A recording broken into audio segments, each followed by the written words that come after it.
What if the thing you're most proud of is exactly what's destroying you? China, the Warring States period. 7 kingdoms tearing each other apart for 300 years. Every nobleman carries a sword. Every sword is a story.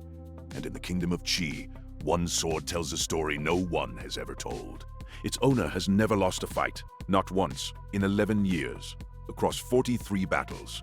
His name is Lie Yong, and right now, tonight, he stands at the edge of something that will end him. Lie Yong is not the biggest warrior in Qi. He's not even the strongest. But his sword, forged from a meteorite that fell on the night of his birth, is said to cut through iron like water. He believes this completely. The sword is his identity, his reputation, his proof of existence. When he walks through a market, people move, not because they fear him, because they fear what's in his hand. And tonight, his general has summoned him with a single message. Tomorrow, at dawn, we attack the fortress of Zhao. The enemy has a new commander. They say he cannot be beaten. That night, Lie Yong does what he always does before a great battle. He sharpens his sword.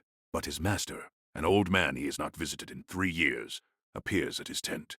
The old man says nothing at first. He watches Lie Yong sharpen. Then he speaks. "I've heard about tomorrow. I came to tell you something.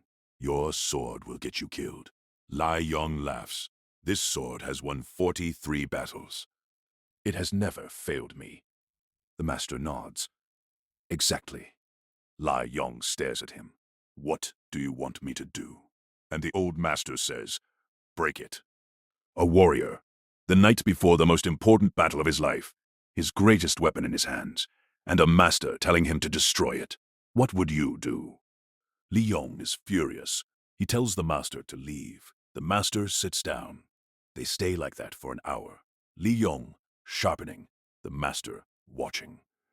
Then the master says one more thing. "The enemy commander tomorrow. Do you know why he cannot be beaten? Because he has no attachment to winning. He fights as if he's already dead. And you fight to protect his story." A long silence. Then Lie Yong looks at the sword, at the blade that has never failed him, at 11 years, at 43 battles, at everything he is, and he breaks it over his knee. In one motion, the 2 halves fall to the ground. The master stands, bows, and leaves without another word. Lie Yong sits in the dark with the broken pieces and thinks, "I don't know who I am without this." At dawn, Lie Yong walks into battle carrying a standard-issue sword, bronze, nothing special, and something strange happens. For the first time in 11 years, he isn't protecting anything.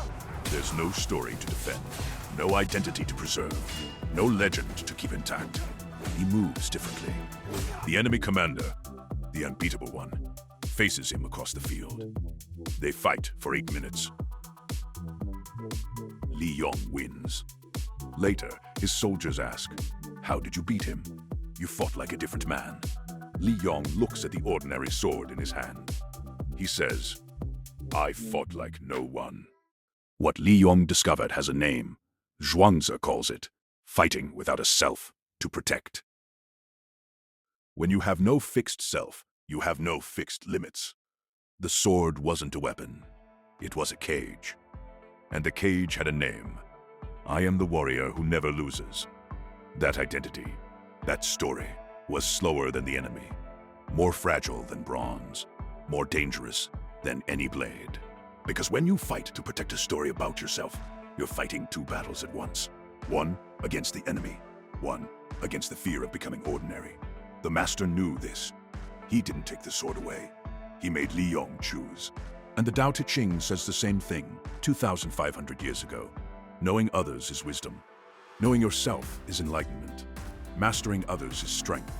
Mastering yourself is true power. Translation: the thing you're most attached to being, that's what limits you most. You don't carry a sword, but you carry something. The title that proves you matter. The skill that makes you valuable. The reputation that keeps you safe. The story, I'm the one who always delivers. I'm the one who stays calm. I'm the one who never asks for help.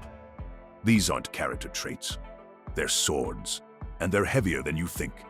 This week, just once, notice what you do not to solve a problem, but to protect the story. When you feel yourself gripping tighter, ask, Am I fighting the enemy, or am I fighting to stay who I think I am? You don't have to break anything. Just notice the weight. Lie Yong kept the broken pieces, not to remind him of what he lost, to remind him of what he found.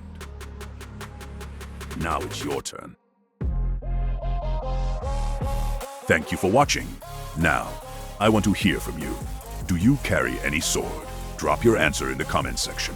And if you are new here, hit the subscribe button and check out our next video. It will help our channel grow. See you in the next video.